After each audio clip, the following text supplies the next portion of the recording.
नमस्कार, बहुत स्वागत है आपका। आप देख रहे हैं किस्मत कनेक्शन और मैं हूं आपके साथ शैलेंद्र पांडे।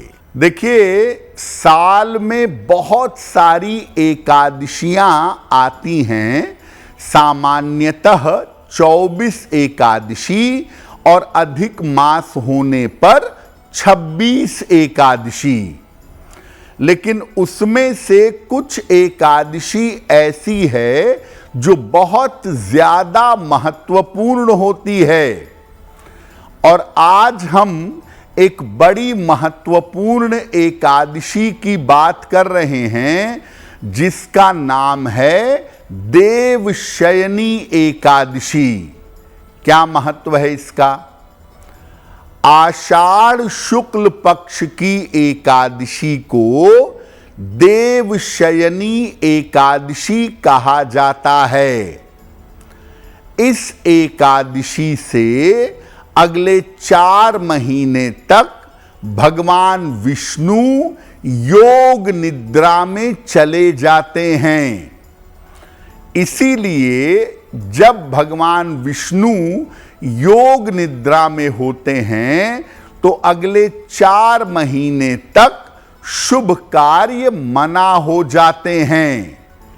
इन 4 महीनों को चातुर्मास कहा जाता है और आषाढ़ शुक्ल एकादशी से चातुर्मास की शुरुआत होती है और कार्तिक शुक्ल एकादशी पर, देवोत्थान एकादशी पर इस चातुर्मास का समापन होता है।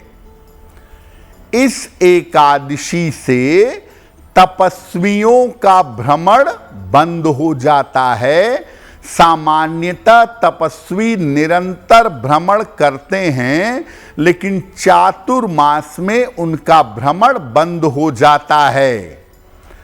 चातुर्मास में केवल ब्रज क्षेत्र की यात्रा की जा सकती है। इस बार देवशयनी एकादशी 25 जुलाई को है, तो 25 जुलाई से अब शुभ और मंगल कार्य अगले 4 महीने तक नहीं किए जाएंगे। देखिए, जैसा आपको पहले कहा कि देवशयनी एकादशी से भगवान विष्णु सो जाते हैं या देवता सो जाते हैं, इसलिए शुभ काम मना हो जाते हैं। तो क्या वाकई में देवशयनी एकादशी से भगवान या देवता सो जाते हैं? देखिए, हरि के सोने का, देव के सोने का अर्थ यह है कि हरि और देव का मतलब है तेज तत्व, तेजस, शुभता। इस समय में सूर्य, चंद्रमा और प्रकृति, इनका तेज कम होता है, इनके अंदर शुभता कम होती चली जाती है। शुभता चूंकि प्रकृति में नहीं रह जाती, शुभता और पवित्रता कम हो जाती है, इसलिए कहा जाता है कि देव शयन हो गया है। वास्तव में भगवान कभी नहीं सोते। ईश्वर का जो चेतन तत्व है, ईश्वर का जो अस्तित्व है, वो सदा सर्वदा विद्यमान रहता है।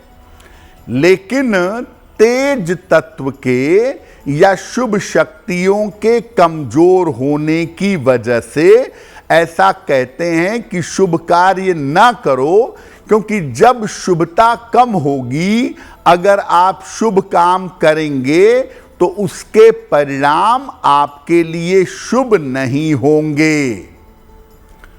और अगर इस समय में आप शुभ और मंगल कार्य करेंगे तो आपके कार्यों में बाधा आने की संभावना बनेगी।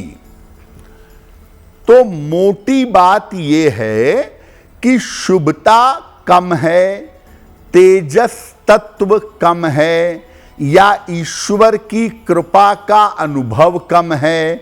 इसीलिए कहा जाता है कि अब अगले 4 महीने तक आप शुभ कार्य ना करें, क्योंकि ये समय शुभता के लिहाज से बहुत ज्यादा अच्छा नहीं है। देखिए, देवशयनी एकादशी विशेष दिन है, क्योंकि देवशयनी एकादशी पर भगवान योग निद्रा में जाते हैं।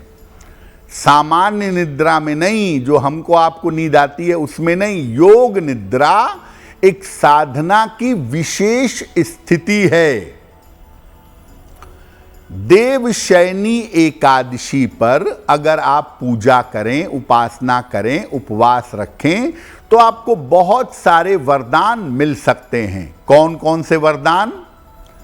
सामूहिक पापों का और समस्याओं का नाश होता है।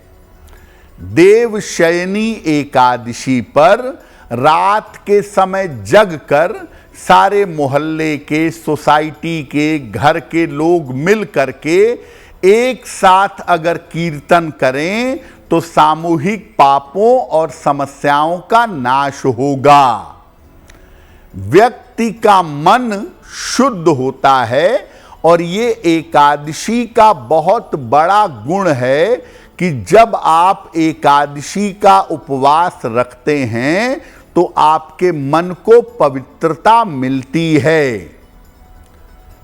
देवशयनी एकादशी पर पूजा, उपासना या स्तुति करने से दुर्घटनाओं के योग टल जाते हैं।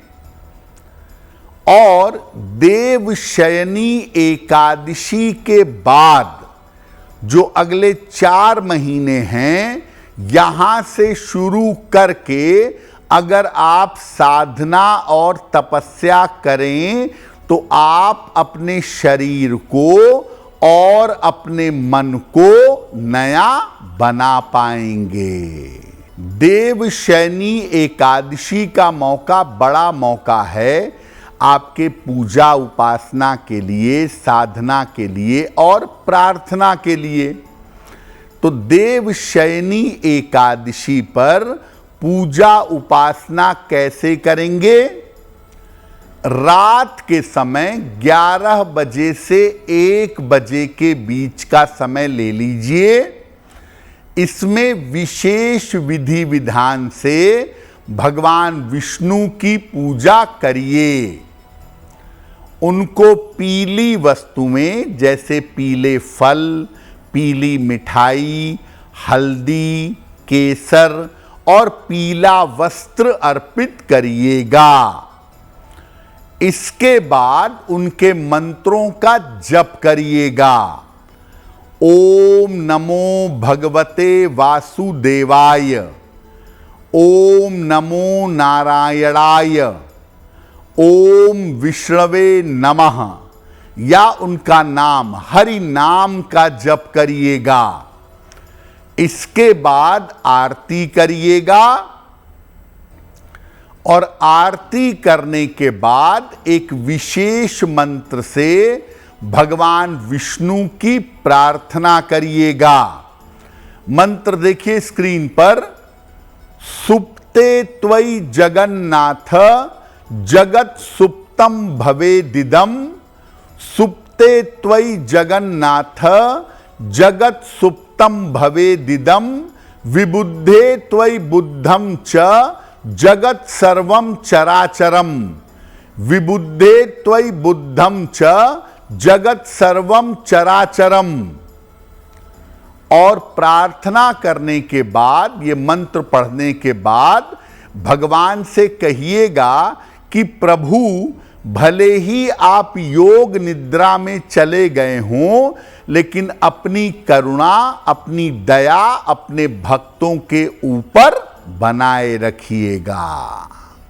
देखिए, देवशयनी एकादशी से चातुर्मास की शुरुआत हो जाती है और चातुर्मास जो है वो सावन, भाद्रपद, आश्विन और कार्तिक शुक्ल एकादशी तक चलता है।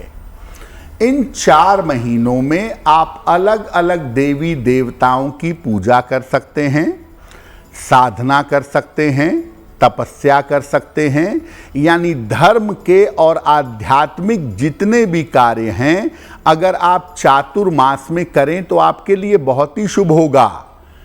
श्रावण यानी सावन के महीने में भगवान शिव की पूजा, भाद्रपद में भगवान कृष्ण और गणपति की पूजा, आश्विन में देवी और पितरों की पूजा और कार्तिक में पुनः श्री हरि भगवान विष्णु की पूजा करनी चाहिए। और अगर आप चातुर्मास में वास्तव में पूजा उपासना करते हैं, ठीक से ध्यान करते हैं, मंत्र जप करते हैं, तो चातुर्मास में की गई साधना का फल बड़ा अचूक होता है, बड़ा अमोघ होता है और इससे आप अपने प्रारब्ध को, अपने संस्कारों को काट सकते हैं। अगर आप मुझसे जुड़ करके अपनी समस्याओं का समाधान चाहते हैं और चाहते हैं कि आपकी समस्याओं को ज्योतिष के माध्यम से सुलझाया जाए तो आप हमसे संपर्क कर सकते हैं, जुड़ सकते हैं एस्ट्रो तक पर।